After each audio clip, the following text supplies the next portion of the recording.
Olá pessoal, bom dia. Continuando, de onde a gente parou na aula anterior, vamos dar continuidade ao assunto, Bom, já vamos relembrar um pouquinho do que a gente tem falado nas outras aulas, Deixa eu até voltar aqui. Só uma pincelada bem rápida para quem perdeu as outras aulas, Ficar inteirado do que a gente estava falando. Bom, se você... Acho que eu vou a partir daqui. Se você perdeu alguma aula ou deixou de assistir alguma aula, peço que você procure aí na playlist de vídeos. Com certeza você vai encontrar. Então não veja esse vídeo de maneira separada, sem ver os outros, pensando que vai entender tudo o que aconteceu nos outros, porque não vai. Então volte aí no tempo não, mas volte aí nos vídeos, para que você poder ter contato com esse conteúdo também, certo? De antemão já falo mais uma vez, peço mais uma vez que vocês não deixem de entrar em contato, ter contato com o livro didático de vocês. Ou seja, não adianta de nada você vir aqui, ver a aula, se você não está acompanhando o conteúdo, porque você vai ficar com uma visão superficial. Eu tenho falado isso em todas as aulas e vou continuar falando. Não queiram ter uma visão superficial sobre o assunto. Vocês estão no ensino médio, vocês têm que ter um conhecimento embasado, ele tem que ter uma base melhor. Então, para a construção dessa base, eu peço que vocês vejam os vídeos, que é muito importante, e também as aulas. Os vídeos do segundo ano, eu vejo que tem uma abstinência muito grande, o pessoal não... abstenção muito grande, o pessoal não assiste todas as aulas, Mas alguns assistem um pedacinho ali, 1 minuto ou 2, e saem do vídeo, só colocam o nome nos comentários. Eu percebo, porque dá pra ver a retenção. Mas só que isso, ninguém tá fazendo mal pra mim, Se você não tá aproveitando o conteúdo, você tá fazendo mal só pra si próprio. Então, para quem está aproveitando o conteúdo, para quem está acompanhando as aulas, para quem está acompanhando o livro, eu acredito que você não vai ter tanto prejuízo na pandemia. Para quem não está, aí já fica um pouquinho mais difícil, Mas, deixando o puxão de orelha de lado, porque vocês já são quase adultos, vamos continuar, Então, a gente falou de maneira resumida no final da aula passada sobre os lugares de criação, Eu dei o exemplo para vocês da própria sala de aula, A diferença de estudar em casa sozinho e estudar na escola com os colegas de vocês. Então, tem muita diferença. Ou positiva ou negativa. Eu sei que a maioria de vocês está sofrendo. Não pela falta dos colegas, mas pela falta do professor, pela falta da coordenação, pela falta da direção da escola, porque às vezes a gente tem muita dificuldade com os colegas, alguém atrapalha, alguém fica cutucando você na aula, mas não deixa de ser uma fonte também que te ajude a aprender alguma coisa, Então, essa saudade que vocês estão sentindo da aula agora pode estar entrelaçada com essa falta desse ambiente, que por exemplo tem no quadro aqui, do ambiente propício para aquela coisa, Então, em casa, apesar de ser interessante, não é um ambiente propício para estudo, realmente dito, O ambiente mais propício é a escola, porque tudo na escola é voltado para estudo, e nem tudo em casa é voltado para estudo, É voltado mais para descanso, Então, esse ambiente faz alguma relação, sim, com o que a gente aprende, o que a gente deixa de aprender, e sim com a criação da arte, Então, o Monumento às Bandeiras, que foi o exemplo que eu dei na aula de vocês, ele trouxe um ambiente que foi construído momentaneamente, tem até imagem no livro de vocês, para a confecção daquela obra, e depois ele foi retirado do local, por não ser mais necessário, mas a obra se manteve. Essa obra, até toda em cimento, ela deve pesar toneladas, não tem nem como sair dali, mas já foi pichada diversas vezes, já teve que ser reformada porque as pessoas vandalizam, Infelizmente o ser humano é assim, Então, dito isso, vamos continuar falando sobre aquela teoria dos trabalhos colaborativos, em que eu estava falando para vocês, que 1 mais 1 nem sempre é 2. Pode ser 3, pode ser 4. Dei o exemplo que na matemática 1 mais 1 sempre vai ser 2, não importa o que aconteça, 1 mais 1 é 2 e pronto. Mas na vida real, no abstrato, não, 1 mais 1 não significa ser 2. Dei o exemplo para vocês do colega que promete fazer um trabalho com você, mas você faz sozinho e bota o nome dele. Então 1 mais 1 aí não foi 2, vocês não fizeram junto?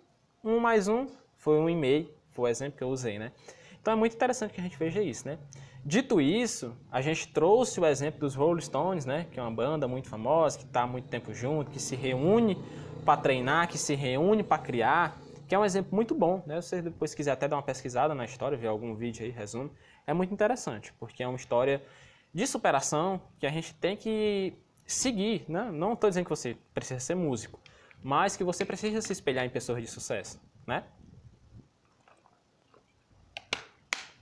Nesse ponto, é muito legal que a gente pare um pouco e pense nessas influências que os grupos têm na nossa vida.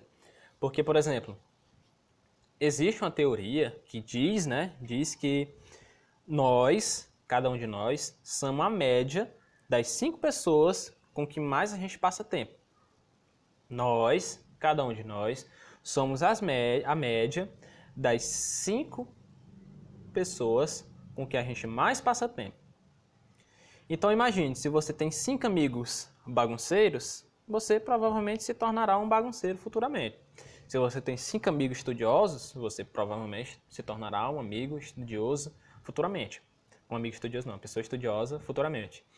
Então é aquela velha frase que a gente sempre escuta dos mais velhos. Diga-me com quem tu andas, que eu direi quem tu és. Então é muito interessante que a gente veja isso e leve isso para a nossa vida. Porque o objetivo de se estudar a arte é esse, né? Trazer essa reflexão para nós mesmos e evoluir enquanto pessoas, e evoluir enquanto seres humanos. Então, ver que o grupo influencia muito no que você é e pode ser, é muito interessante para que a gente escolha melhor nossos amigos, escolha melhor os ambientes que a gente frequenta, escolha melhor com quem a gente vai andar.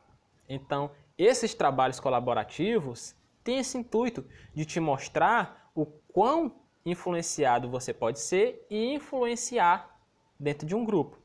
Deu para entender, gente, a ideia? Recapitulando, você é a média das 5 pessoas com quem você mais anda. Então, escolha bem suas amizades. E escolha bem também, né, se você quiser produzir uma arte, né, escolha bem. Por exemplo, você vai montar uma banda. Não tem como você chamar um cara que não sabe tocar bateria, um cara que não sabe tocar guitarra, um cara que não sabe tocar violão, um cara que não sabe cantar e esperar que isso dê certo, porque ninguém sabe fazer nada. Né? Então você vai procurar alguém que já sabe, ou que tenha pelo menos uma ideia, que vai aprender junto com você. Ou então os que não sabem, ninguém vai saber, todo mundo vai aprender junto. Mas para começar tocando, não. Isso é um exemplo mais do nosso dia a dia. Como eu já falei na aula anterior, né? Arte e língua portuguesa, vocês vão lá no livro de vocês e deem uma lida, porque eu não vou ficar explicando aqui para não ficar também muito enfadonho. Também arte e matemática, né? Que foi até a relação que a gente acabou de falar de 1 mais 1 aí. E começando o tópico 4. Esse tópico, gente, é bem tranquilo, né? A gente já falou algumas coisas, né? Que estão dentro dele, mesmo sem falar propriamente sobre ele. Começamos aqui com a frase de Carlos Drummond de Andrade, que diz o seguinte: se procurar bem, você acaba encontrando não a explicação duvidosa da vida, mas a poesia inexplicável da vida. Então, entrem na reflexão, mergulhem na reflexão. Às vezes é muito... Eu vejo que alguns alunos acham um pouquinho chato estudar esse tipo de assunto. Mas sabe por quê? Porque você não se entrega para o conteúdo. Porque imagina, ver uma frase de um autor, o cara se imagina naquela situação. Ver uma citação de alguém, entra naquela citação. Tanto em arte como em história, é muito interessante a gente fazer isso. Porque se você ficar sempre estático, engessado, você não vai conseguir ter a visão que aquela citação, que aquela frase, que aquela imagem quer te proporcionar. Né? Então, se procurar bem, você acaba encontrando não a explicação da vida, que é uma explicação duvidosa, mas a poesia da vida, que é inexplicável. Então é muito interessante. Então, digamos, se você pesquisa sobre a vida, você não vai achar uma explicação do que realmente é. Você vai achar mais uma poesia, que a vida é isso, que a vida é aquilo, que nós estamos aqui para isso, que nós estamos aqui para aquilo. Então é muito interessante que a gente veja isso e de como as sociedades podem influenciar na questão dos artistas. Carlos Drummond de Andrade é um escritor bastante conhecido no Brasil, sim. Mas prestem atenção, essa semana atrasada, eu estou gravando isso no domingo, dia quanto, gente? Domingo, acho que é dia 21 hoje, se eu não me engano. Não, perdoem se estiver errado, eu estou meio perdido na data, né, com essa pandemia. Mas há umas 2 semanas atrás, o livro de Carlos Drummond de Andrade foi traduzido, né, para inglês e colocado disponível, né, no site, se eu não me engano foi na Amazon, nos Estados Unidos.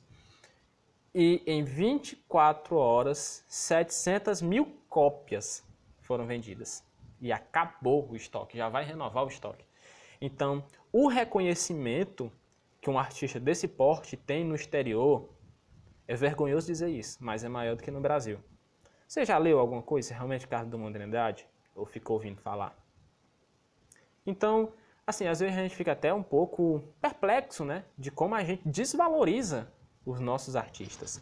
Eu falo a gente, né? Eu falo no plural, nós, mas obviamente não são todos, né? Mas é porque realmente quando se trata de Brasil, nós temos que generalizar, que é uma coisa até um pouquinho errada, mas para ter uma base se torna mais realista. Você acha que no Brasil, Carlos Drummond de Andrade vende 700 mil cópias num site por dia? Eu acho que não. Então, é muito interessante que a gente veja isso, enquanto a sociedade pode influenciar nessas obras. Porque, infelizmente, nós não temos uma sociedade leitora, né? Uma sociedade que lê muito no Brasil. Já é diferente de alguns outros países, né? Que o pessoal lê bastante. Aqui sim existe, não estou dizendo, não estou generalizando, mais uma vez falando. Mas o que eu falo é que poderia ser bem mais. Poderia ser bem mais. Então, é muito interessante a gente ver como a sociedade pode influenciar nisso. Não estou dizendo que o Carlos Drummond de Andrade foi, sei lá, chicoteado no Brasil, que ninguém gosta, não é isso. Só estou fazendo uma comparação. Então, a critério de comparação, ficamos um pouquinho para trás. Dito isso, é muito interessante que a gente veja o quanto um artista num país que não valoriza tanto precisa ser bom para ser valorizado. Ou às vezes precisa até ser ruim, né? Para ser reconhecido pela sua ruindade. Tem que ser tão ruim a ponto de ser conhecido pela sua ruindade. Que não é o caso de Carlos Drummond de Andrade, né? Que tem várias histórias super que te prendem até você ver a conclusão, o final. Nessas sociedades que a gente está citando de exemplo, é muito interessante fazer uma comparação, digamos assim. Um artista X pequeno tem a mesma dificuldade de crescer num país subdesenvolvido e um país desenvolvido. Mas quando ele cresce no país desenvolvido, ele sobe muito mais. E quando ele cresce num país subdesenvolvido, que é o caso do nosso país, ele fica ali um pouquinho mais embaixo, né? Não tendo aquela vida luxuosa, aquela coisa... A não ser que seja realmente um artista da música, que aí já é outra coisa, né? Mas estamos falando aqui de escritor. Mas saindo um pouco desse assunto mais chatinho, voltamos aqui ao dom. Algo sobrenatural é o dom? Você já nasce com aquilo? É muito interessante isso, né? Na administração, as pessoas... Eu falo de administração porque algumas coisas que eu já dei uma estudada, eu acho interessante algumas coisas para a vida, né? Tem alguns exemplos muito bons.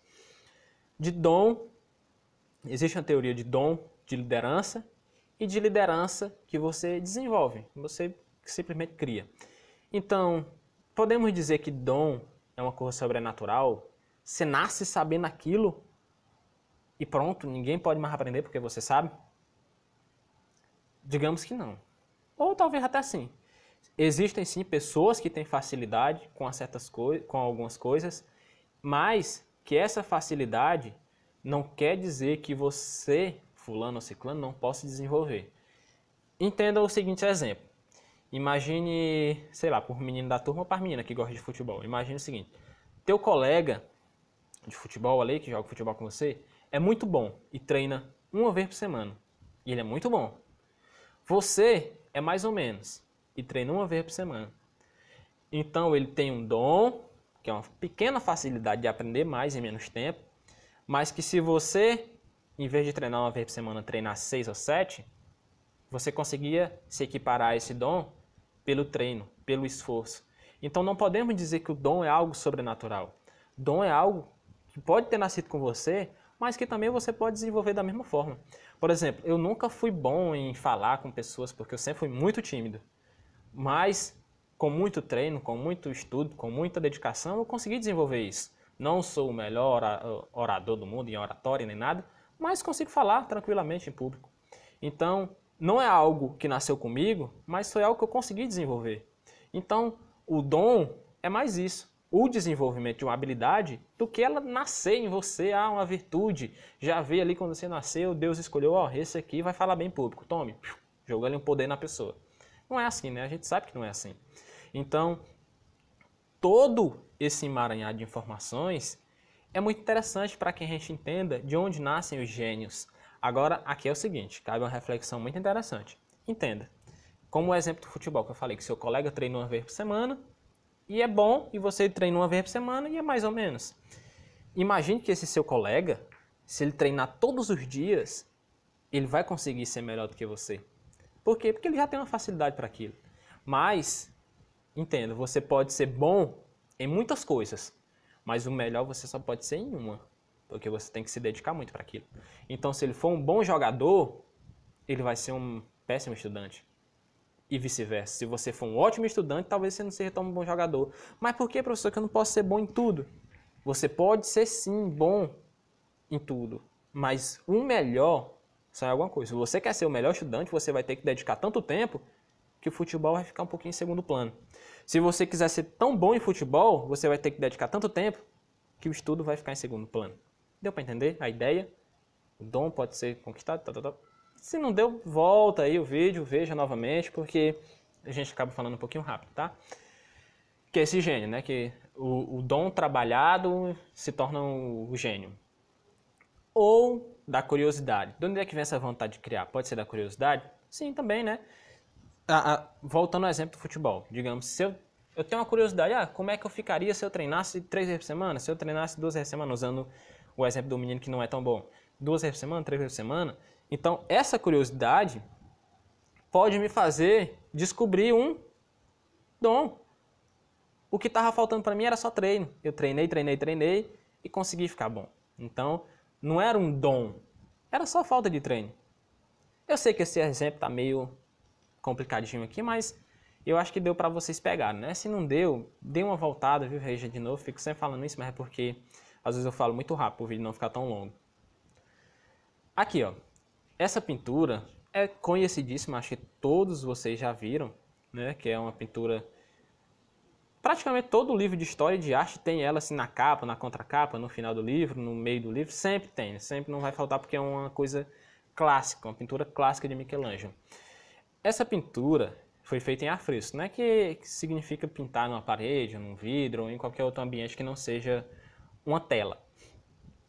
Ela está a representação da criação divina, tanto do ser humano como de todo o resto que o ser humano cria.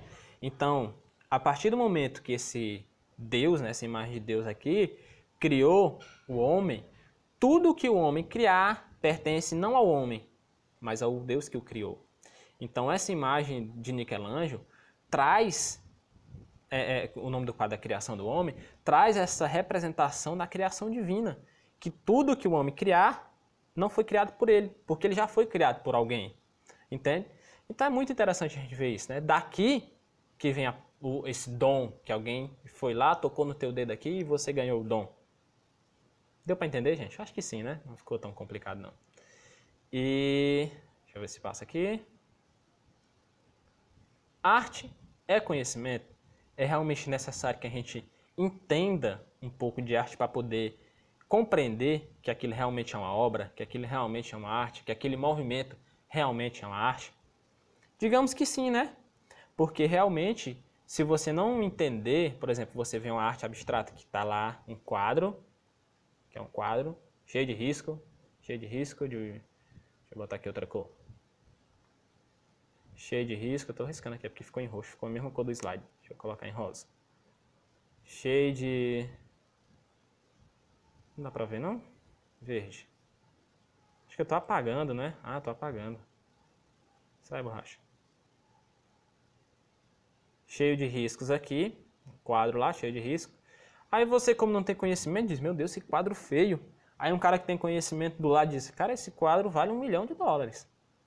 5 milhões de reais, né, pelo preço do dólar. O cara, meu Deus, como é que alguém dá dinheiro nisso? Porque você não tem conhecimento para entender, você não sabe o que é. Então, é necessário sim que tenha, né? Então, pessoal, nesse ponto é muito interessante que a gente veja aquelas coisas que a gente já vem trabalhando sobre ver artistas, né, coisas para observar, registrar, imaginar, e dentro disso, as obras impressionistas, que foram aquelas obras que buscavam enfatizar a atmosfera na mudança da cor, das cores, né, da atmosfera quando acontece o nascer do sol ou o pôr do sol. Por exemplo, eu estou nesse vídeo aqui, né, eu estou usando a luz natural aqui da janela, às vezes está mais escuro, às vezes está mais claro, porque passa uma nuvem. Então vocês percebem, o vídeo ficou mais escuro, o vídeo ficou mais claro. Então essa percepção de cor acontece por conta da mudança na atmosfera. Acabou de ficar mais claro, porque só uma nuvem aqui. Daqui a pouco vai ficar mais escuro. Se eu tampar aqui, vai ficar mais escuro. Então, são toda uma dinâmica que foi construída nessas imagens impressionistas, que é muito interessante. Eu acho que eu até passei no slide para vocês um pouco sobre elas, né? E tá aqui, ó. Temos aqui uma obra impressionista, né, que é de Claude Monet, que foi a primeira obra desse movimento que trouxe essa ideia. Então, nós podemos ver aqui, ó, o sol, né? E entendam, esse tipo de obra foi chamada de impressionista de uma maneira pejorativa, que as pessoas diziam que era uma obra inacabada, porque podemos ver aqui, ó, que falta os contornos, né? A nuvem deveria ter um contorno aqui. Ah, dá para riscar em cima da câmera, não sabia. O lago, né, deveria ter um contorno aqui, que aqui ficariam as montanhas, com o solzinho ali, o horizonte, né? E aqui o barco deveria ter todo um contorno. Mas é mais uma questão que eles fazem com sombreados, não é uma imagem realmente bem construída. Porque não era essa a intenção, né? Eles só queriam passar essa imagem de transformação de clima. E tá até aqui nessa imagenzinha de uma praia aqui, né, que eu procurei, para vocês verem. Digamos que essa imagem aqui seja, essa imagem, eu vou até dar uma setinha, para vocês saberem qual eu estou falando. Essa imagem seja mais cedo e essa imagem mais tarde um pouco. E quanto mais tarde essa imagem fosse registrada, mais clara ia ficando. Por quê? Porque o sol ia subindo, né? E ia ficando mais claro. Aqui a gente... Deixa eu até voltar aqui, só um segundo. Deixa eu ver se vai dar certo fazer o que é que eu estou imaginando. Porque, ó, digamos que aqui o sol está nesse limite, né? E aqui o sol já está nesse limite. Uma mudança aqui de ângulo proporciona luzes totalmente diferentes, iluminação totalmente diferente. Acho que deu para você entender, né, essa influência. Então foi a partir dessa influência que surgiram essas interpretações das artes impressionistas. Essa observação da luz. Depois eu vou trazer mais alguns outros exemplos de artes impressionistas para que vocês possam ver com mais paciência e entender realmente, né? Para finalizar, a gente fala sobre imaginar mundos, né? Ou seja, na hora que você vê essa imagem, aqui, ó, você vê essa imagem desse quadro, você consegue imaginar que tem um lago, que tem ali algum relevo, alguma montanha, alguma coisa para poder destacar o pôr do sol. Então, essa imaginação de mundo se faz muito presente nas artes impressionistas, porque elas não são acabadas. Então, você tem que imaginar a conclusão daquela arte, entende? Então, depois vocês vão no livro de vocês, porque a aula já está um pouquinho longa, e vejam com mais profundidade esse tópico, tá? Então, gente, era isso. Terminamos o tópico 4. Espero que vocês tenham entendido, que vocês tenham compreendido a mensagem do texto, dos textos, a mensagem que eu quero passar para vocês aqui de continuar lutando nessa pandemia e que vocês, principalmente, continuem em casa, continuem bem e até a próxima, tá, gente? Fiquem bem.